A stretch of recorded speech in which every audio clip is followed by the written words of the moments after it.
Bismillahirrahmanirrahim. Wassalamu rasulillahi. Assalamualaikum. Sumayin niyo po ang kapayapaan. Una po, nagpapasalamat po ako sa Panginoon Diyos ng ating lahat. Sa araw na ito, tayo po ay nagkasama-sama at nagkaroon po ng isang proyekto para magkita-kita kami uli ng aking mga kaibigan, yung aking mga mentor, para Iglesias.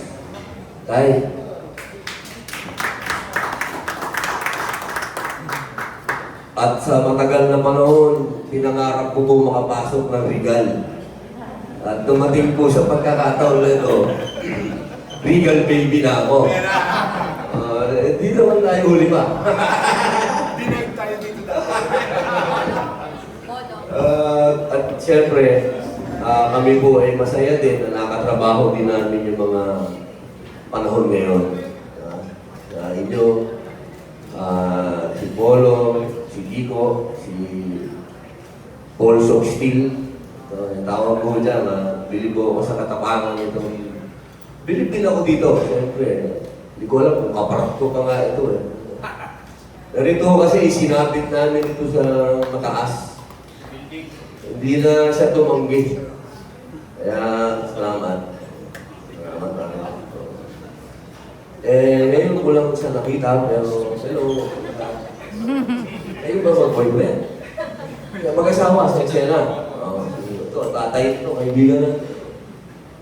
Si Gani. Ito naman, si pare ko, matagal ko lang kasama to.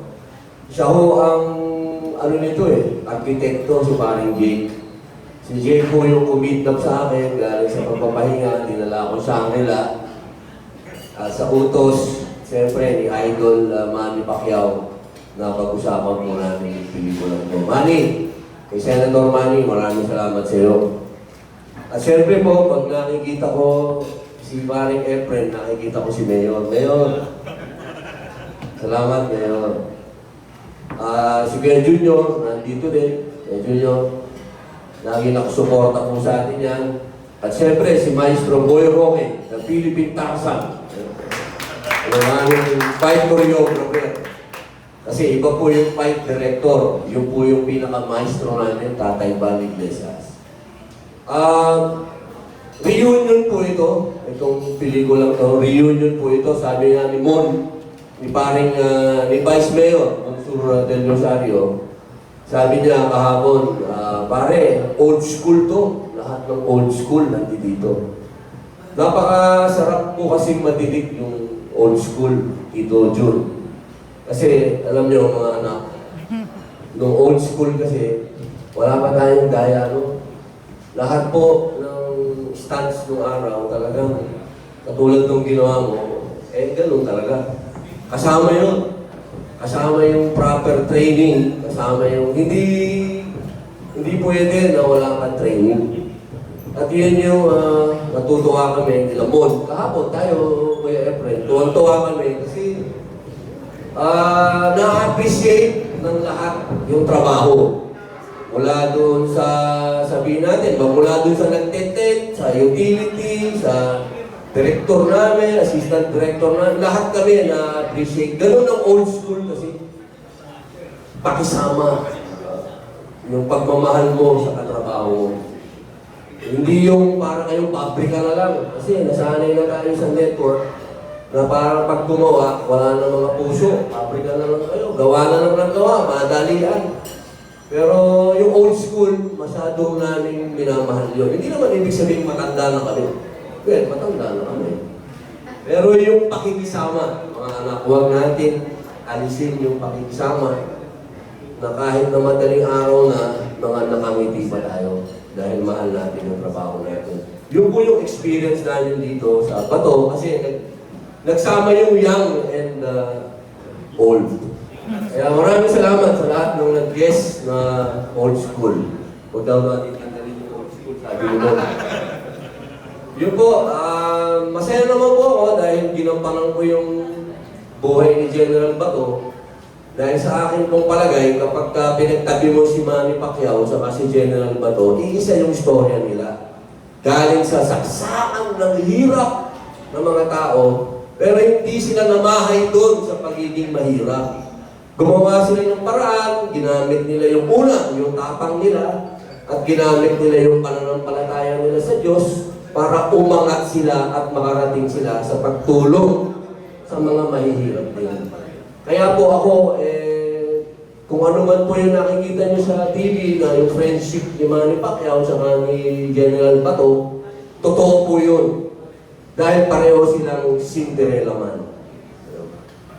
Thank you, Robin. I'd like to welcome Ms.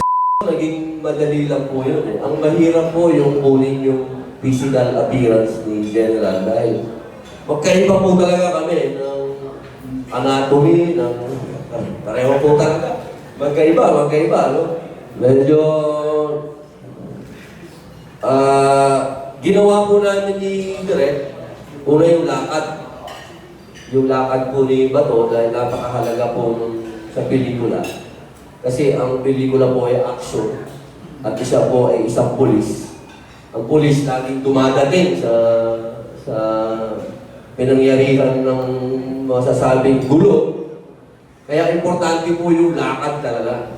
At higit sa lahat, hindi pa po ako humagulgul sa pelikula ko magmula nung ako yung nag-artista. Pero dito po, pinakagulgul po ako nung aming direktor dahil si General Bato po, parang si Manny Pacquiao din po talaga, yung kanilang mga puso po talaga. Kung ano yung tigas na nakikita nyo, pero yung kanila pong damdamin talagang makamahirap. Konting bagay lang, umiiyak sila. Medyo nahirapan po ako doon sa usapin na yun, doon sa mga crying scene namin. Pero maliban po doon, katulad po ng nilalambing yung asawa, yun po yung mga magagandang mga eksena. Dahil si General Bato po talaga, mahal na mahal niya yung asawa niya. Pero Robin sa trailer, Kasi ako, gusto ko magpakalbo. Itong manager ko ayaw pumayag kasi may commercial pa daw kami. O, sabi ko, ano tayo sa gitna. Literal, ginawa nila, nagtira sa gitna. Dahil kagabi, ang laki ng ano nito, kala mo sinado to kagabi. Kasi ang gusto ko magpakalbo. Yung opisina, ayaw pumayag. Kaya ito, nangyari. Akala mo kasi Bato, the Indian story. General Bato po kasi may buhok po yan. Opo.